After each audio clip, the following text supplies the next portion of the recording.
I apologize for my daughter's absence. She's a medical student and was quite busy with her studies on the day of the pre-wedding meeting between our families. This left an empty seat at the table reserved for the groom's family. Noticing my concerned gaze, my in-laws apologized together, visibly embarrassed. Though I had urged her to attend, she didn't make it. My husband, Daniel, grumbled about his sister and respectfully lowered his head.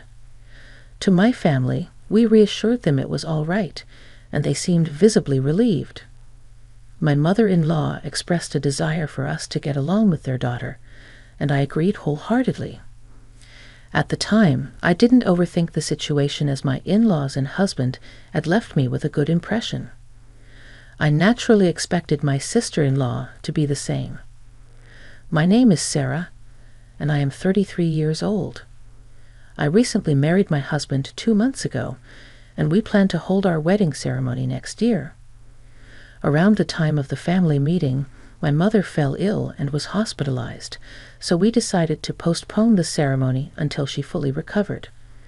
My mother had always dreamed of seeing me as a bride, so we decided to enjoy our time as a newly married couple for now, with me focusing on being a full-time housewife. Before I got married, I worked as a doctor at a hospital. However, the demands of the job took a toll on my mental and physical health, affecting my work and daily life. Though I wanted to leave immediately, I couldn't due to my commitment to my patients. With the support of those around me, I eventually resigned from the hospital. Perhaps a large hospital wasn't the right fit for me. While I was wrestling with feelings of inadequacy and self-blame, I met my husband. After dating for some time, we got married. My husband, who grew up in a modest family, was surprised to learn about my previous career as a doctor, but he saw me for who I was, and focusing on my past profession, he promised to make me smile every day and worked hard to keep his word. I devote myself to cooking and housework to make my husband's life as easy as possible. His presence has been essential to my happiness and recovery. My health has steadily improved, so I'm thinking about returning to work and using my medical license again. Despite our happy life, there remains one concern: my sister-in-law. My sister-in-law, whom I haven't met yet, is a busy medical student. According to my in-laws, we were supposed to meet her at the family gathering, but she couldn't attend due to her studies. She excelled in her exams on her first try, indicating her remarkable talent. My husband and I got married a few months after the family meeting, so we missed the chance to meet her.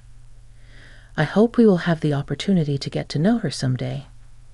One day, while my husband and I were out shopping in town, enjoying ourselves browsing furniture and matching tableware, we decided to take a break. Just then, we heard a woman's voice exclaim, "Hey, isn't that Daniel?" My husband turned around, and I followed his gaze to see a striking young woman in a low-cut dress, high heels, and strong perfume. "Lisa, what are you doing here?" my husband asked. The woman, who we called Lisa, stared at me, making me feel slightly uneasy. "Sarah, this is your first time meeting her, right? This is my sister, Lisa." "Oh, so you're Lisa. Nice to meet you." "I'm Sarah," I said politely, bowing my head. Though she wasn't what I had imagined, I tried not to judge her by her appearance.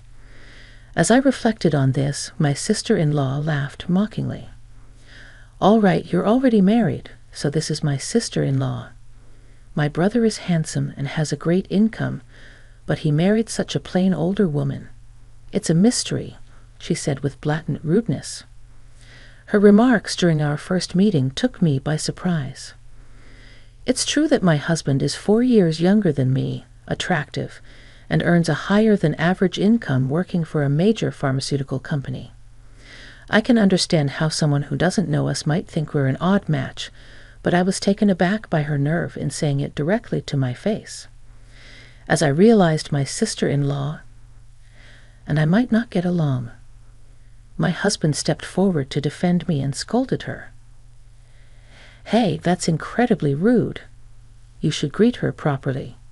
You didn't even bother to show up for the family introduction because you put your own convenience first," he said. She responded with a dismissive laugh. I had a group date that day. I was shocked by her explanation, thinking she was busy with school. Sensing that my husband was getting angry and that this could escalate into a fight between siblings, I decided to intervene and keep the peace. "Come on, let's move forward now that we've met today. Let's try to get along from here on out, okay, Lissa?" I said, hoping to diffuse the tension. She shot me a sharp look. "By the way, what do you do for a living?" "I'm going to be a doctor in the future, so don't get too comfortable with me," she said. I was taken aback by her superior attitude. Had I offended her in some way? Her arrogance was quite overt, and she seemed intent on belittling me. I tried to calm my husband, who was on the verge of raising his voice, and answer her calmly. "I'm currently a full-time housewife. I used to be." But my sister-in-law cut me off. "A full-time housewife is just another way of saying you're jobless. I can't believe my brother is married to someone like you. Are you just leeching off his money?" Her disrespect for full-time housewives was infuriating. My cheek twitched at her condescending remarks.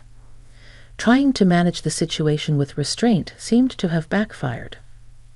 "Lisa, stop. Sarah isn't who you think she is," Daniel protested. "It's okay, Daniel," I said, soothing my husband. I knew I had to handle this carefully to avoid a confrontation.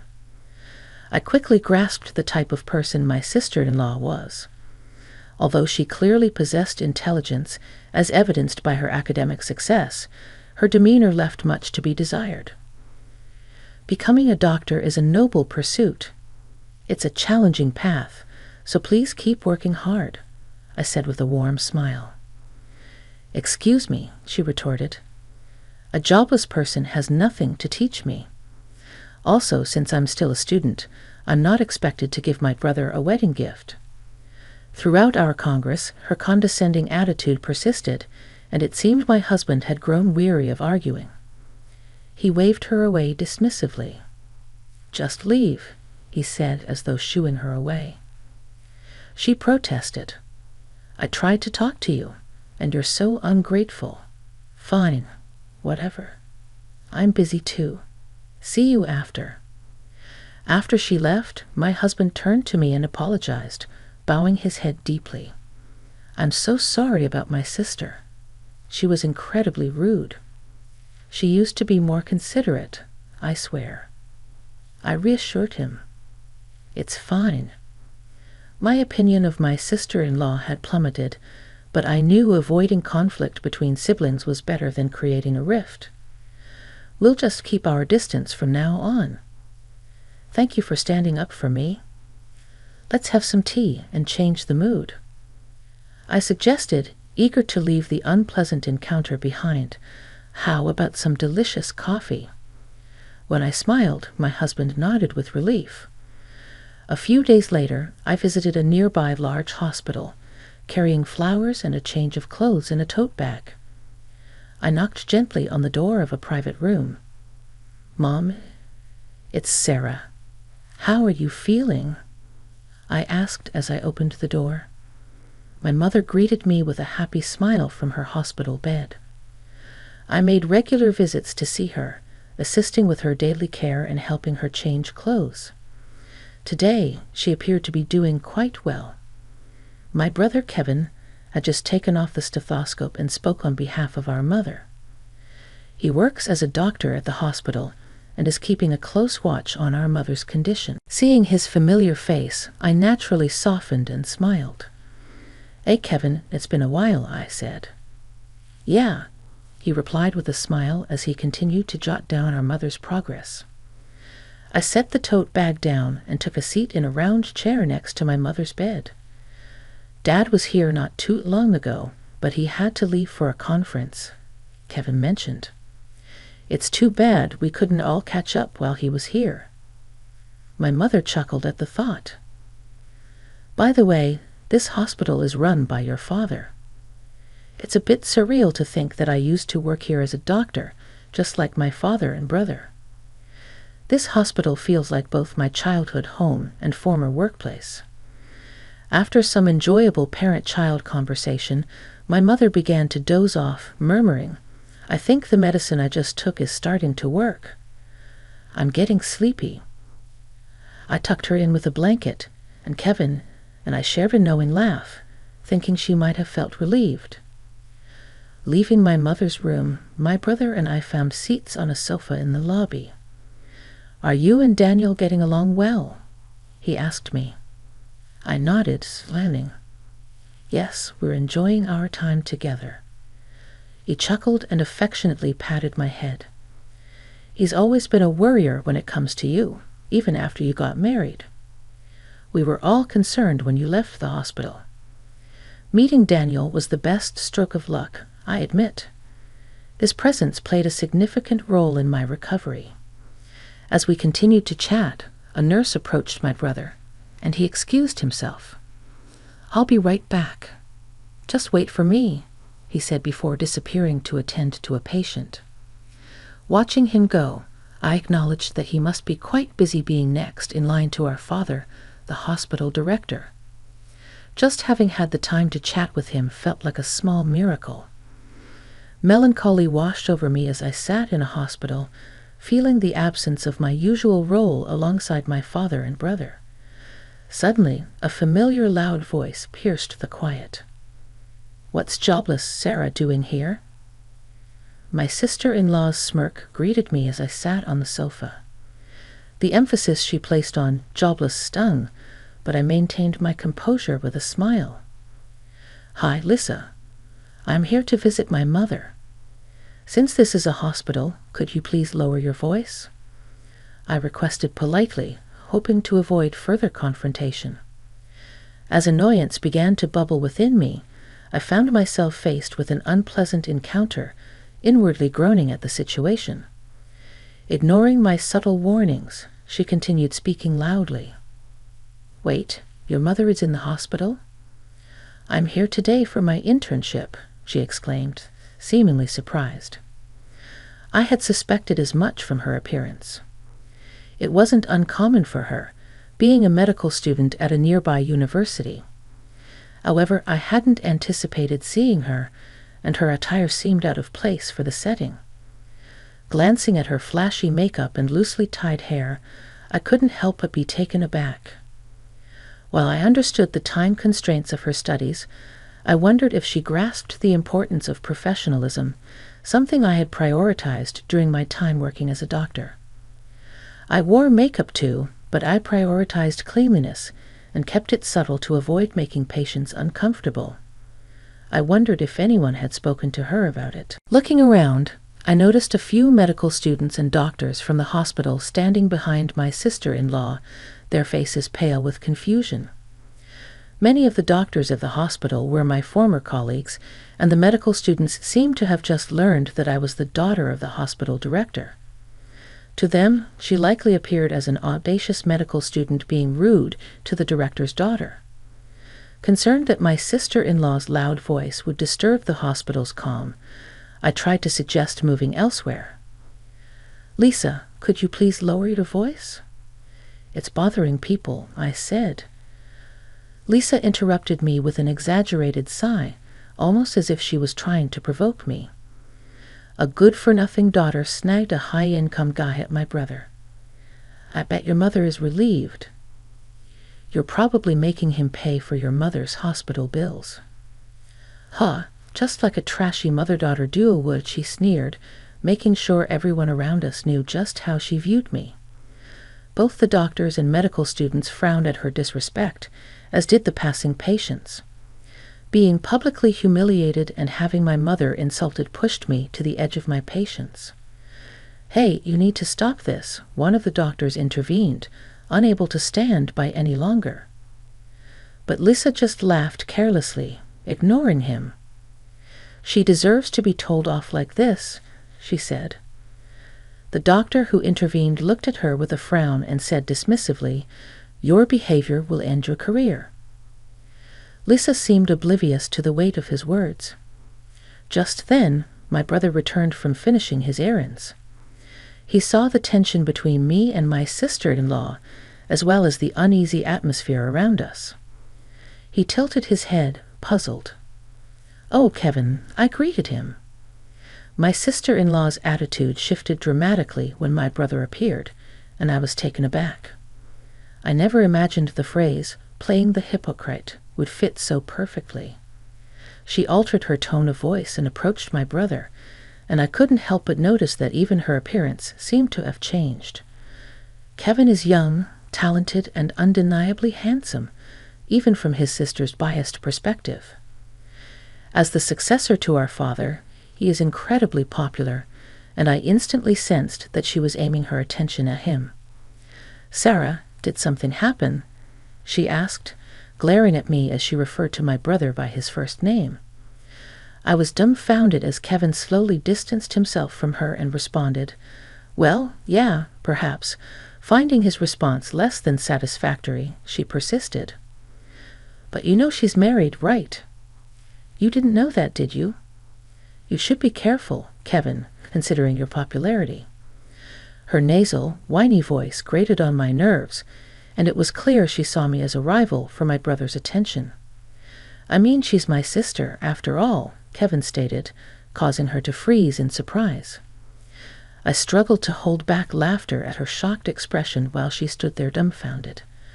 The doctor who had intervened earlier whispered something to Kevin, likely explaining the situation. My brother's expression quickly turned stern. "Wait, so Sarah is the daughter of the hospital director?" he asked, turning to me for confirmation.